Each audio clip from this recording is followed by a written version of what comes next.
다시 한번 축복하고 선포합니다. 여러분 행복하십시오. 성령 충만하십시오. 아멘.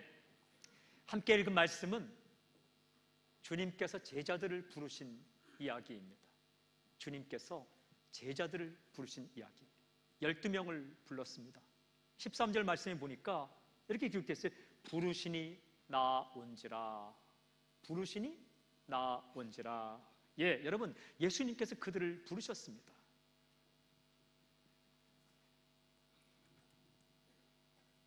모집해서 온 것도 아니고 지원해서 온 것도 아니고 예수님께서 부르셔서 나온 사람들, 그들을 제자라고 말하는 거죠. 예수님께서 제자를 부르신 사건은 아주 중요한 사건입니다. 오늘 기록된 이 말씀은 아주 중요한 사건입니다. 오늘 핵심 질문은 이것입니다. 왜 부르셨는가? 라는 거예요. 다르게 표현하자면 제자들을 부르신 목적이 무엇인가? 사람은 목적에 따라 살아야 됩니다. 어떤 물건이 아름다운 것은 그 물건의 목적에 아름답게 쓰임받을 때 아름다운 거예요. 의자는 사람이 앉아야 돼요. 의자를 아주 비싼 값으로 만들어서 그냥 높은 곳에 놓고 사람이 보기만 한다면 슬픈 의자예요. 의자는 사람이 앉아야 돼요. 펜은 사람이 글씨를 써야 그게 행복한 펜이에요. 인생도 마찬가지예요. 주님께서 부르신 목적을 알고 그 목적에 맞게 쓰임 받을 때에 그것이 바로 행복한 인생이에요. 내가 원하는 대로 가고 내가 원하는 것을 가지고 또 내가 원하는 사람 만난다고 그것이 아름답고 의미 있고 행복한 인생이 아니라 주님께서 부르신 목적에 따라 사는 것. 왜 부르셨는가? 주께서 제자를 부르신 목적이 무엇인가?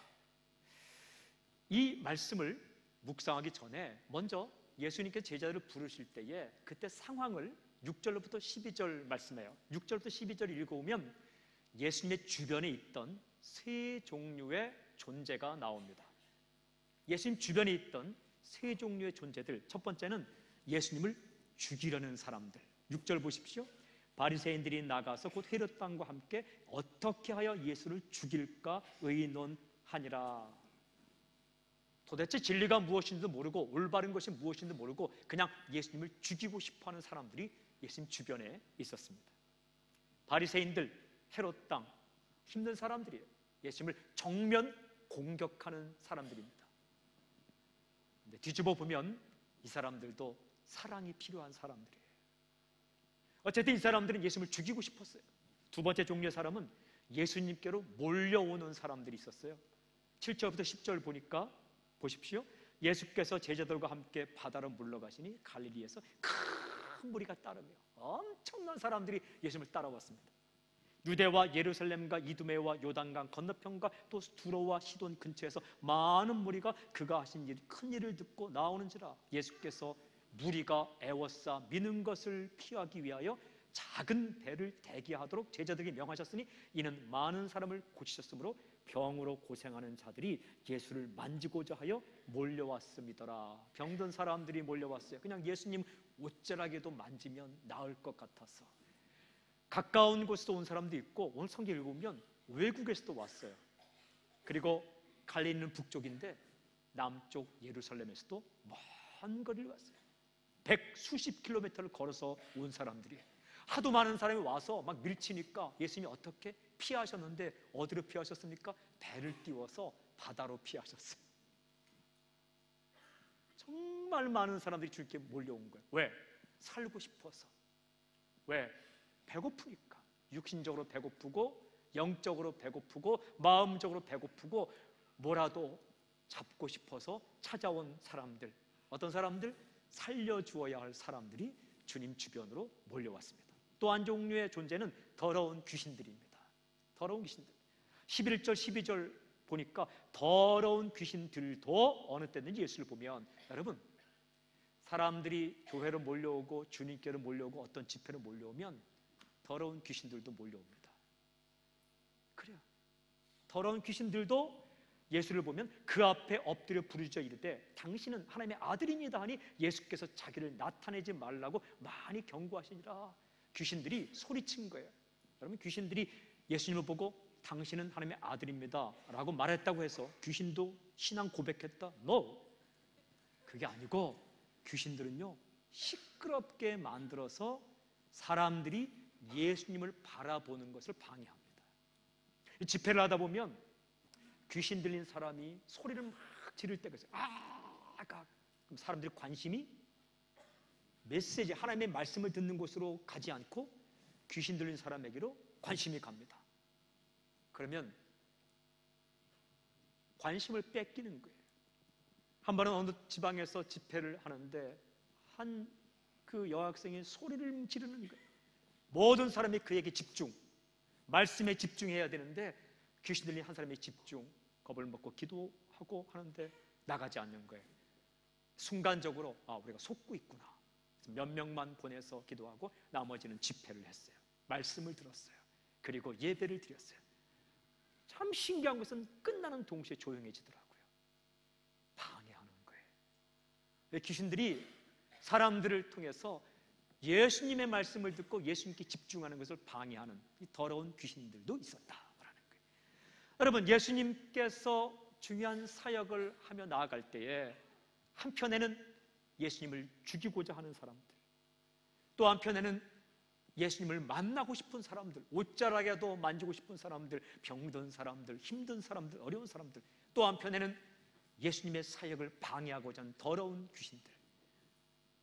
이 상황 가운데 예수님께서 무엇을 하십니까? 제자를 선택했다는 겁니다. 왜 선택할까요? 예수님께서 하시는 일을 함께 하고 싶어서. 왜 선택했을까요? 예수님께서 하시는 일을 계속할 사람들을 세우기 위해서 제자들을 선택했습니다. 그 일이 무엇입니까? 배고픈 상태로, 병든 상태로, 어려운 상태로 주님만 바라보고 주님께 나오는 사람들, 살려줘야 될 사람들, 살아야 할 사람들, 일어날 사람들, 하나님의 메시지를 들어야 할 사람들, 그들을 살리는 일을 주님과 함께 할 수 있는 사람들, 그리고 주님이 이 세상을 떠나가더라도 그 일을 계속해서 해야 할 사람들을 선택하셨다. 그들이 제자들이에요. 그게 바로 당신이에요. 그들이 어떻게 왔다고요? 13절 이렇게 기록합니다. 또 산에 오르사 자기가 원하는 자들을 부르시니 나온지라. 불렀어요. 그들이 나왔어요. 누구를 불렀냐? 원하는 자들을 불렀다. 예, 여러분, 당신은 주님께서 원하신 사람입니다. 아멘. 아멘. 이렇게 고백합시다. 나는 주께서 원한 사람이다.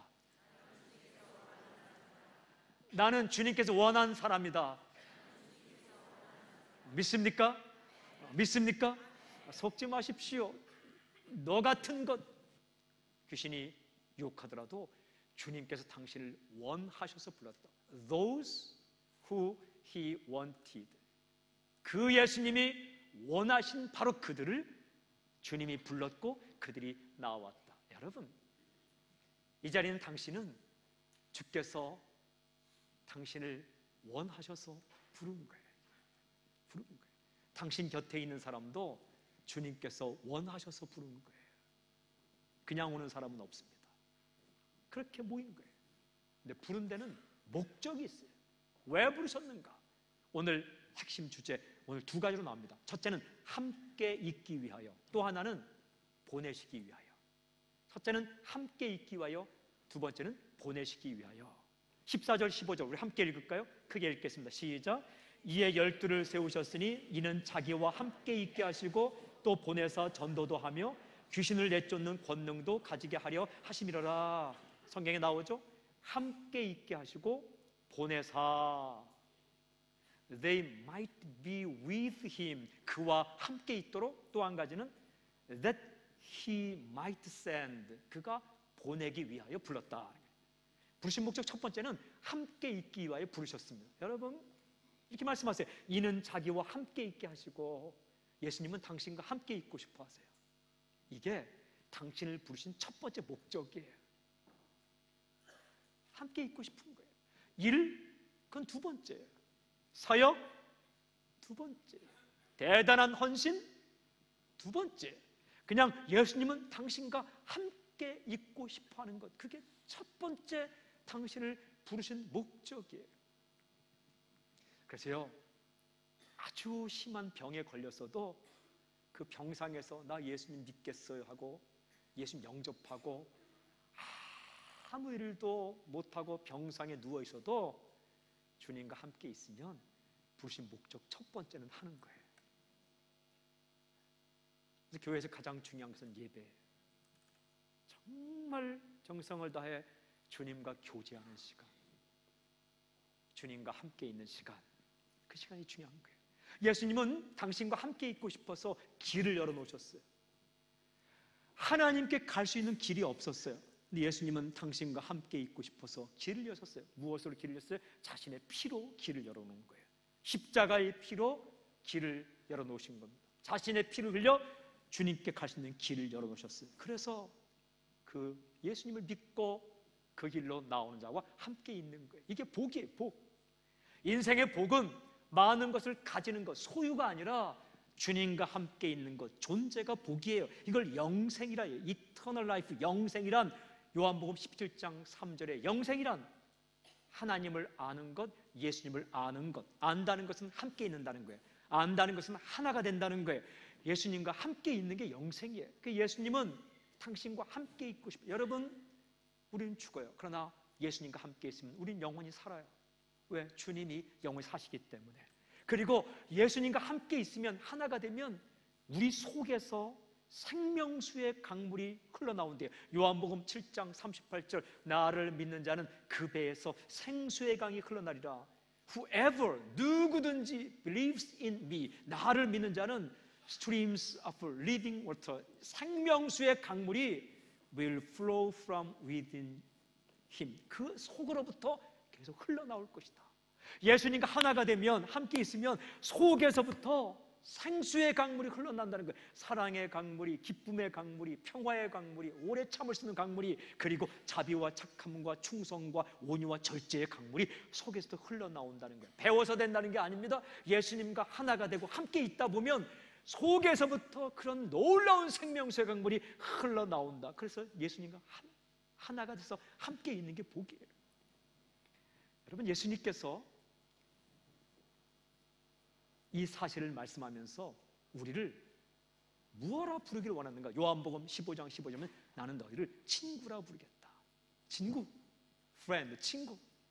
요한복음 15장 15절에 이제부터는 너희를 종이라 하지 아니하리니, 이제부터 너희를 종이라 하지 않겠다. 우리는 종 하면 좀 상대방이 미안하니까 종님 또 붙여야겠다. 그게 아니라 친구라 부르겠다. 왜냐하면 종은 주인이 하는 것을 알지 못합니다. 주인과 종의 관계는, 종은 주인이 하는 걸 알지 못한대. 그러나 너희를 친구라 하였노니 내가 내 아버지께 들은 것을 다 너희에게 알게 하였습니다. 친구는 다 알게 한다는 거예요. 요한복음 10장에 보면 나는 선한 목자라, 선한 목자는 그 양을 위하여 목숨을 버린다. 또한 친구를 위하여 목숨을 버리는 것만큼 이보다 귀한 사랑은 없다. 예수님은 우리와 친구가 되어서 목숨을 버릴 만큼, 그리고 다 얘기해주고 싶다는 거예요. 친구, 함께 있고 싶은 거예요. 그래서 당신을 불렀어요. 혹 여러분 가운데 내가 많은 헌신을 하지 못한다, 내가 주님께 쓰임받기 부족하다, 그건 다 두 번째, 다 두 번째. 식구의 첫 번째 목적은 함께 있는 거예요. 가족 가운데 핸디캡을 가지고 평생 가족에게 경제적인 도움이 되지 못할지라도 그가 살아있고 존재하는 것만으로 그는 가족이 되는 거예요. 패밀리, 의지가 되고 힘이 되는 거예요. 일평생 건강하게 일합니까? 아니에요. 한 사람이 건강하게 일하면 다른 사람은 힘들 수 있고, 또 그 사람이 돈을 벌면 다른 사람이 힘들 수 있고, 때로는 부모님이 돈을 못 벌고 자녀가 벌 수도 있고, 때로는 자녀가 평생 하나도 경제활동을 못하지만 부모가 평생을 책임질 수 있는 그런 책임져야만 하는 상황이 있지만, 그래도 함께 한다는 것 자체가 패밀리, 그게 식구예요. 여러분, 예수님과 제자들의 이 관계는 무슨 대단한 일을 하고 대단한 사역을 해서가 아니라 그냥 함께 있는 거예요. 친구처럼. 제가 말씀을 읽다가 잊혀지지 않는 질문이 있어요. 하나님도 사람에게 질문을 많이 하셨고 예수님도 질문하셨는데, 그 질문 가운데 한 가지가 요한복음 6장에 있는 질문인데요, 요한 6장에는 보리떡 5개와 물고기로 남은 자만 5,000명, 합천 2만 명을 먹입니다. 사람들에게 먹을 것을 주고 난 이후에 예수님이 심각한 말씀을 하세요. 나는 하늘로서 내려온 생명의 떡이다. 이 너희가 먹은 지금 이 떡을 먹은 자는 죽을 것이다. 그러나 생명의 떡인 나를 믿는 자는 영원히 살 것이다. 이렇게 말씀하셨어요. 이 사람들이 이때 이 말씀을 믿지 않는 사람들이 많은 거예요. 떡을 먹긴 먹었지만, 떡 먹는 거 좋아서 따라왔지만 무슨 하늘의 떡이고 영생이고, 그래서 예수님 말씀하십니다. 너희 중에 나를 믿지 않는 자가 참 많구나. 이 말씀을 하실 때에 사람들이요, 그 수많은 사람이 떡을 먹었지만 이 영원한 생명을 얻는다는 이 말씀을 이해하지 못하고 많은 사람이 떠나갑니다. 성경에 보면 많은 사람이 돌아갔다 이렇게 되어 있어요. 그때 예수님께서 제자들을 이렇게 돌아보십니다. 그리고 요한복음 6장 67절에 보니까 이렇게 기록되어 있어요. 예수께서 12제자에게 이르시되 너희도 가려느냐? 사람들이 자기 생각과 다른 거예요. 예수님 따라올 땐 돈을 많이 벌 것 같고 뭐 괜찮을 것 같고 따라왔는데 웬걸 하늘의 떡 이야기를 하니까 자기의 생각과 예수님 말씀이 다른 거예요. 그래서 떠나갔는데 예수님이 돌아보시고 하신 말씀이 너희도 가려느냐? 영어 성경에 보니까 정말 잘 표현해 왔어요. You do not want to live too. Do you? 됐어요. 뭐냐면 영어 문법적으로 이걸 부가 의문문이라고 그래요. 우리 어릴 때 배웠죠. 부가 의문문. 이건 뭐냐 하면 이렇게 번역하는 거예요. 너희는 떠나가지 않겠지. 그렇지? You do not want to live. 절대로 너희는 나를 떠나가기를 원치 않지. Do you? 그렇지. 무슨 말일까요? 이 말씀을 묵상하는데 예수님 말씀이 이런 뜻이었어요. 나는 너희와 함께 있고 싶은데. 나는 너희와 함께 있고 싶은데. 이런 말이었어요. 여러분, 때때로 우리가 주님을 따라가다 보면 내 생각과 주의 말씀이 다르다고 느낄 때가 있어요. 내가 이러려고 예수 믿은 건 아닌데 이렇게 생각될 때가 있어요. 내가 이러려고 예수 믿은 건 아닌데 그렇게 생각될 때가 있다고요. 내가 생각했던 예수님 믿는 것과 주님이 내게 허락하신 인생과 좀 다르게 느껴질 때가 있어요. 그럴 때 많은 사람은 떠나가요. 그때 주님은 이렇게 말씀하세요. 너는 나를 떠나지 않겠지? 그렇지? 이 말씀은 나는 너와 함께 있고 싶은데 이런 말이에요. 우리 가운데 캠브리지 7인, 캠브리지 7명이라는 사람들이 있어요. 1882년 영국의 캠브리지 대학에서 놀라운 일이 일어납니다. 여러분 무디 목사님 아세요? 미국 분이에요. 무디 목사님은 구두를 닦던 분이에요. 슈샤인 보이죠? 구두를 닦던 분이에요. 초등학교밖에 나오지 않았어요. 근데 이분이 예수님 믿고 아주 위대한 설교가가 됩니다. 그리고 미국 전역을 다니면서 복음을 전파해요. 수없이 많은 사람이 주님께 돌아왔어요. 통계를 다 낼 수 없지만 100만 명이 무디 목사님을 통해서 예수 믿었어요. 그 자서전을 읽어보니까 대단해요. 이분이 영국으로 갔어요. 그 당시에 캠브리지 대학은 대단한 대학교입니다. 세계적인 대학이에요. 집안이 좋고 머리가 좋고 대단한 젊은이들이 모여있는 곳이에요. 그곳에 가서 예수님을 전했어요.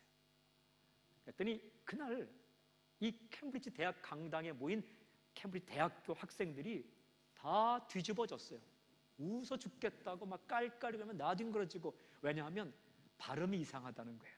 또 한 가지는 영어가 문법에 맞지 않는다는 거예요. 어떻게 저렇게 문법에도 맞지 않는 영어를 가지고 저렇게 자신 있게 설교하느냐. 내용보다도 그냥 막 뒤집어진 거예요. 예를 들면 외국분도 아닌데 한국 사람에서 안녕하세요 뭐 이렇게 하면 막 웃긴 거 아니에요, 그렇죠? 그런데 다 뒤집었어요. 그런데 그 중에 한 학생이 도저히 참을 수 없었어요. 꼭 그런 사람이 있어요. 그래서 무디 목사님께 와서 이렇게 말하는 거예요. 목사님이 말씀하실 때 영어 문법이 맞지 않습니다. 미국에서 온 목사님 설교를 듣고 영국 청년이 말한 거예요. 그랬더니 목사님이 정확하게 이렇게 글을 보면서 이렇게 말한 겁니다. 그래요. 저도 그거 알아요. 내가 많이 배우지 못해서 제 영어 문법이 어법이 잘 맞지 않는 거 알아요. 그러나 저는 맞지 않는 이 어법을 가지고도 하나님의 복음을 전하기 위해서 이곳까지 왔어요. 그러나 당신은 그 똑똑한 머리와 완벽한 말, 정확한 문법을 가지고 무엇을 하십니까? 물어본 거예요. 이 대학생이 그냥 멍해진 거예요. 기숙사에 가서 고민하는 거예요. 그래, 맞아. 그 어법에도 맞지 않는 말을 가지고 최선을 다해 하나님 나라의 복음을 전하는데 나는 이렇게 좋은 환경과 그 좋은 언어를 가지고 무엇을 하고 있는가? 그러다가 다음 날 회의를 열었어요. 그들이 회개하기 시작했어요. 그리고 학생회장이 무디 목사님을 찾아갔어요. 죄송합니다, 목사님. 우리가 목사님의 그 열정을 모르고 우리가 말 어법이 맞지 않는다고, 서툴다고, 투박하다고 그렇게 우리가 웃었습니다. 용서해 주십시오. 그 소문이 퍼지면서 놀라운 사실은 미국 쪽에 19세기에 있었던 대각성 운동의 불이 영국 캠브리지 대학에 일어났어요. 그래서 그 젊은이들이, 놀라운 것은요, 신기한 것은 항상 이 헌신과 이런 대각성 운동은 젊은이로부터 시작해요. 그 캠브리지 대학에 성령의 불이 떨어진 거예요. 그래서 그들이 기도하기 시작하고 찬양하기 시작하고 예배드리기 시작했는데 그 중에 7명이 매일 아침 일찍 일어나서 공부하기 전에 기도하고 찬양하고 말씀 읽고, 기도하고 찬양하고 말씀 읽고 매일매일 살아간 거예요. 그들은 그 시간을 quiet time이라고 불렀어요. quiet time, 조용한 시간. quiet의 Q, time의 T를 따서 오늘 사람은 QT라 부르는데, 우리가 하고 있는 QT의 참 원조가 이 캠브리지 칠이에요. 그들은 매일매일 공부하기 전에 주님과의 시간을 가지는 거예요. 기도하고 찬양하고 말씀 듣고 주님과 함께하는 시간, 주님과 교제하는 시간. 그러다가 이들이 3년이 지났을 때 1885년 2월 2일 날 자기의 친척들을 부르고 부모를 부르고 친구들을 다 불렀어요. 그리고 캠브리지 대학생들을 다 불렀어요. 영국에 있는 대학생들을 불렀어요. 그리고 그 강당에서 7명이 간증을 하는 겁니다. 자신의 믿음의 간증을 하고 그날 선교사 파송식을 하는 거예요. 대단한 집안의 자제들이에요. 대단한 석학들이에요. 그리고 그들이 7명이 모두 중국으로 떠납니다. 그 당시 중국에는 허드슨 테일러 선교사님이 계셨는데 그들과 함께 동역하기 위해서 다 떠나는데, 그들의 인생의 족적을 따라가다 보면 정말 그 당시에 젊은이가 할 수 없는 놀라운 일들을 해요. 여러분, 그 시작이 주님과 교제하는 그 캠퍼스에서 매일매일 아침 홀로 주님과 기도와 찬양과 말씀 가운데 함께 있는 시간을 가진 거예요. 그 시간이 그들을 변화시켰고 거기서부터 헌신이 나온 거예요. 여러분, 헌신은 떠벌리는 거 아니에요. 사역은 일만 하는 거 아니에요. 주님은 그렇게 주님과 함께 있기를 좋아하는 그들을 보내시는 거예요. 그 시간 자체가 의미 있는 겁니다.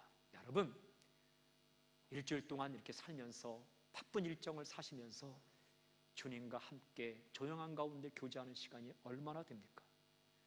저는 그 시간이 살아있길 주의 이름으로 선포하고 축복합니다. 그런 거예요. 함께 있고 싶어서 주께서 나를 부르는 거죠. 근데 그러면 계속 있는 게 아니라 두 번째 목적은 보내기 위하여 부르신 거예요. 이렇게 기록되어 있죠. 보내서 전도도 하며 귀신을 내쫓는 권능도 가지게 하려 함이라. 보내기 위해서, 보낸다, send, 이것이 하나님의 역사의 전부예요. 인생에도 인생의 역사가 있어요. 당신 몇 년에 태어나셨어요? 그리고 언제 이 땅에 오셨어요? 호주에? 언제 결혼하셨어요? 그런 역사가 있죠. 히스토리가 있죠. 그죠? 타 인생은 히스토리, 역사가 있어요. 하나님께도 히스토리, 역사가 있어요. 하나님이 창조하시고 이 땅을 다스린 역사가 있는데, 하나님의 히스토리 가운데, 하나님의 역사 가운데 성경이 말씀하는 가장 중요한 사건이 뭔지 아십니까? 하나님을 하나님 되게 하시고 예수님을 예수님 되게 하는 놀라운 사건, 그것은 샌딩, 보냄의 사건이에요. 아버지 하나님이 당신을 구하기 위해서 아들 예수님을 이 땅에 보내신 사건이 하나님의 사건 가운데 가장 중요한 사건이에요. 그것을 사랑이라고 기록해요, 성경은. 하나님이 세상을 이처럼 사랑하사 독생자를 주셨으니, 보내셨으니, 그러므로 교회의 히스토리는 보내는 역사예요. 함께 모여서 본인들끼리 이게 아니라 함께 모여 주님을 사랑하고 교제한 다음에 샌드, 보내고 보낸 역사가 그 교회 역사예요. 기독교 역사는 파송의 역사고, 교회 역사도 파송의 역사고, 크리스천의 역사는 보내심 받는 역사인 거예요. 세상으로부터 부름받아서 세상으로 보내는 사건. 그런데 예수님께서 제자들을 보내기 위해 불렀다는 겁니다. 무엇을 하도록 보내느냐? 두 가지가 나오죠. 첫째는 전도하도록 보낸다는 거고, 또 한 가지는 귀신 내쫓도록 보낸다는 거예요. 첫 번째 전도란 뭐냐 하면 메시지를 전하는 거예요. 그거 아십니까? 예수님은 제자들에게 두 가지를 주셔서 보내요. 첫째는 메시지, 전할 수 있는 전할 수 있는 메시지를 가슴에 주고, 또 한 가지는 귀신을 내쫓을 수 있는 권능, 파워, 원성에 보면 메시지를 주시고, 또 한 가지는 권능, 파워를 주세요. 우리에게 두 가지 주셨어요. 당신 안에 메시지가 있어요. 여러분, 세상 사람들이 책을 읽어도 공부해도 죽었다 깨어나도 알 수 없는 천국에 대한 메시지가 당신 안에 있어요. 세상 사람들이 인생을 100년, 1000년 살아도 알 수 없는 영원한 생명에 대한 메시지가 당신 안에 있어요. 그건 누가 주셨어요? 예수님이 주셨어요. 그 메시지를 전할 전자 길도자, 전하라고 당신을 보내신 거예요. 어떤 사람이 아주 심각한 병을 나을 수 있는 방법을 알고 있으니 입 다물고 있다. 이거 나쁜 사람이에요. 천국에 대한, 천국 갈 수 있는 길을 알고 있으면서 입 다물고 크리스찬, 나쁜 크리스찬이에요. 그런데 예수님은 우리에게 메시지를 주시고 전하도록 우리를 불렀다. 그게 전도예요. 천국과 죄 용서함과 영원한 생명과 복된 인생에 대한 메시지를 당신에게 주셔서 그 메시지를 누군가에 전하도록 당신을 불렀다는 거예요. 그래서 보내신다는 거예요. 보내신다는 거예요. 가정으로도 보내고, 학교로도 보내고, 직장으로도 보내고, 세상으로도 보내고, 그렇게 보낸다는 거예요. 왜 부르셨는가? 당신을 보내서 당신만이 가지고 있는 하늘의 메시지, 영생의 메시지를 전하도록 부르셨다. 여러분, 우리 이렇게 생각할 때가 있어요.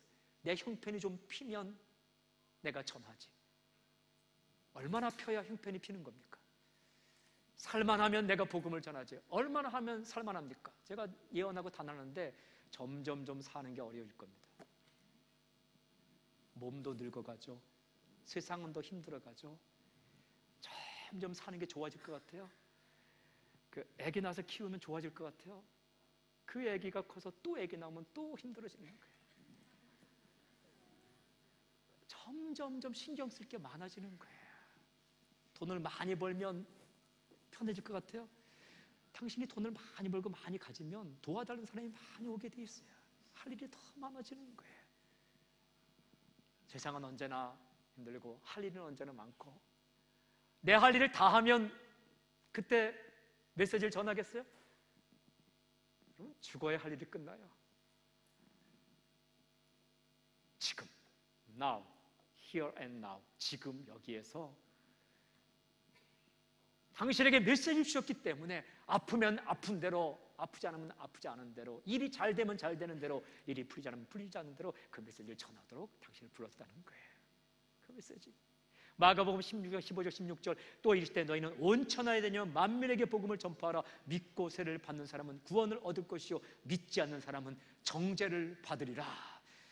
천하에 다니며 만민에게 복음을 전파하라. 그 일을 맡기려고 예수님이 당신을 불렀어요. 우리 생각 이렇게 생각할 수 있어요. 그러면 좀 말 좀 잘하고 대단한 사람을 부르지. 여러분, 대단한 사람이라고 말 잘하는 사람이라고 복음을 전하는 거 아니에요. 메시지를 가진 사람이 전하는 거예요. 불이 난 것을 본 사람이 불이야 외치는 거지, 아무리 목소리가 좋아도 불난 것을 못 본 사람은 불이야 못 외치는 거예요. 세상에 마지막이 있습니다. 본 사람이 외치는 거예요. 지옥과 천국이 있습니다. 본 사람이 외치는 겁니다. 그리고 영원한 생명이 있습니다. 만난 사람이 외치는 거예요. 주님이 살아계십니다. 만난 사람이 외치는 거지. 목소리 좋고 똑똑한 사람이 외치는 게 아니에요. 당신이 외치지 않으면 돌을 들어서라도 외치게 만들겠다. 하나님 치유하게 하려고, 귀신 내쫓게 하려고, 힐링, 고치게 하려고 여러분 불렀어요. 제자들에게 주님이 오늘 성경 보니까 권능을 주셨다. 파워, 권능을 주셨어요. 여러분 기억하십시오. 아멘 하십시오. 당신에게는 귀신을 내쫓을 수 있는 권능이 이미 주어져 있습니다. 다시 한번, 당신에게는 귀신을 내쫓을 수 있는 권능이 이미 주어져 있습니다. 한번 실험을 해보세요. 어떻게 실험하냐면 굿하는데 당신이 가보세요.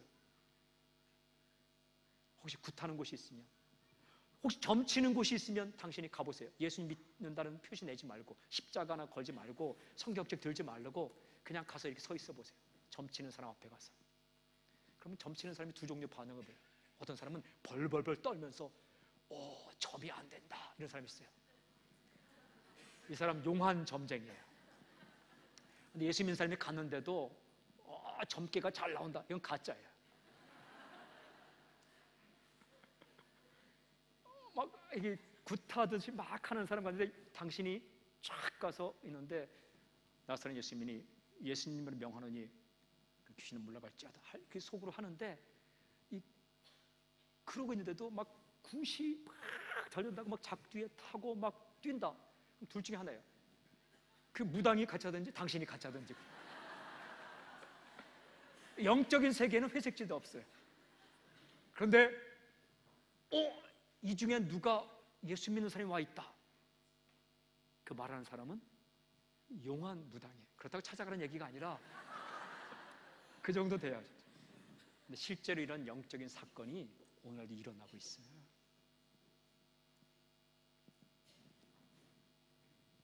성경에 보니까 더러운 귀신들이 그 옆에 와 있는데 귀신을 내어쫓는 권세를 주려고 제자를 불렀다는 거예요. 귀신은 더러워요. 더러운 영이 귀신이에요. 지금도 활동하고 있어요. 예수님 주변에도 예수님의 사역을 방해하게 왔던 이 더러운 영들, 그리고 속이는 영들, 그리고 분열, 깨어지게 하는 영들은 지금도 사람을 속이고 더럽게 만들고, 더러운 생각, 더러운 행동, 더러운 마음, 속이는 마음, 더러운 것과 속이는 건 딱 붙어 있어요. 그리고 분열, 속이는 것과 깨어짐은 붙어 있어요. 출애굽기에 보면은 남자와 남자와 관계를 맺는 건 더러운 일이라고 그래요. 그 인간과 짐승이 성관계를 맺는 건 더러운 일이라고 그래요.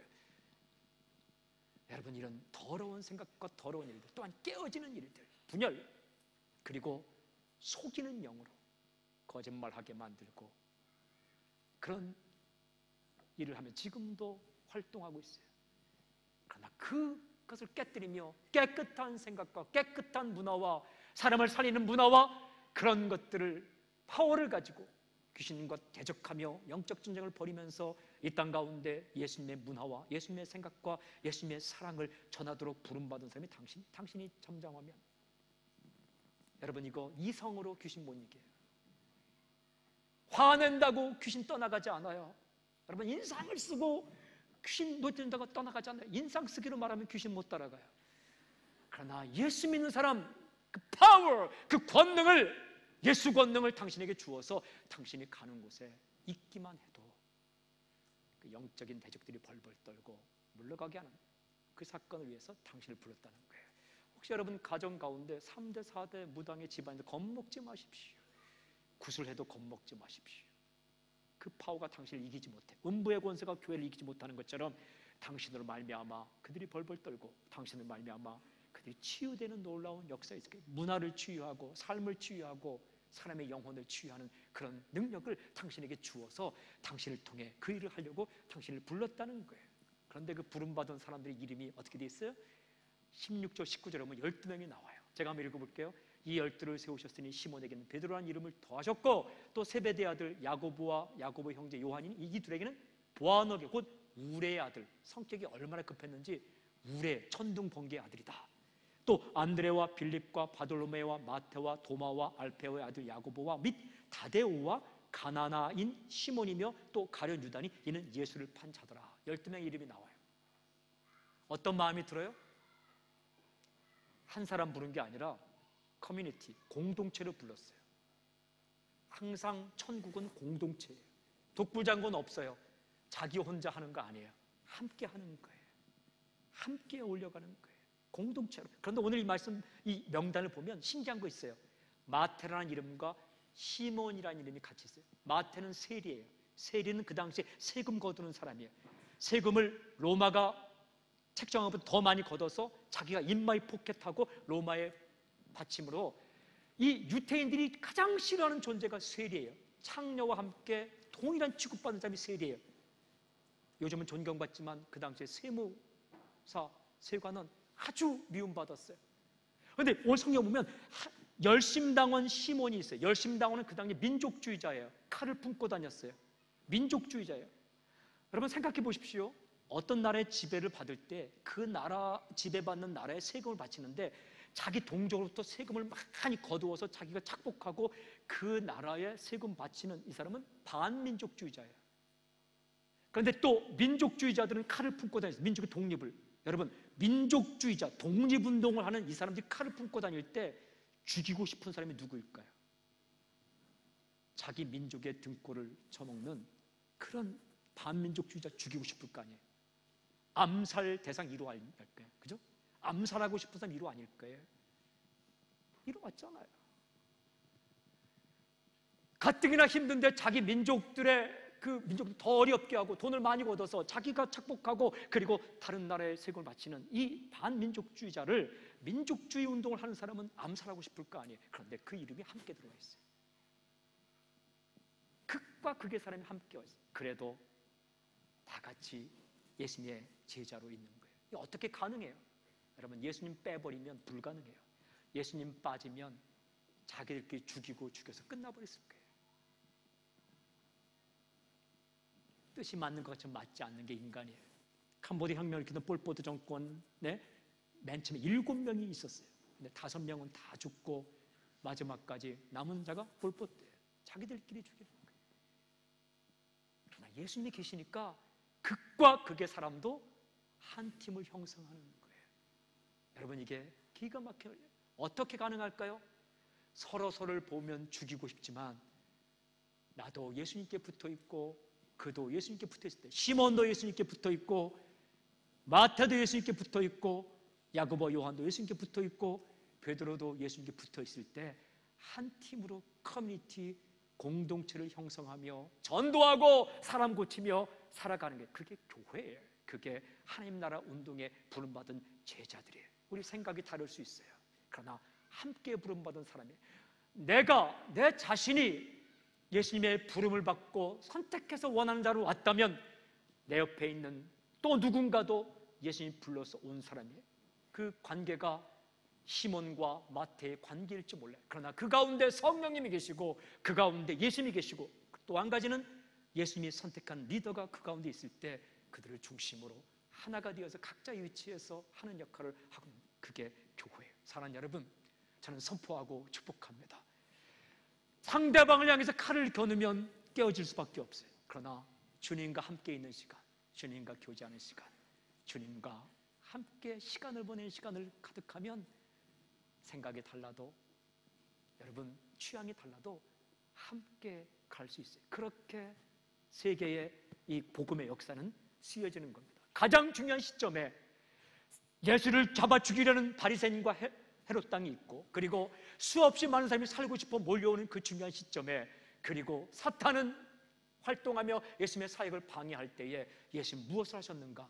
자기와 꿈을 함께하며 함께 달려갈 사람들 그리고 계속해서 그 일을 해나갈 사람들 한 명 한 명을 원하는 사람을 불렀어요. 그게 바로 당신입니다. 그게 바로 당신이에요. 넉넉고 잠자고 사는 인생이 아니라 주님과의 교제의 시간을 만들고 그리고 메시지를 전하며 누군가를 살리는 인생이 되길 주님을 선포합니다. 기도하겠습니다.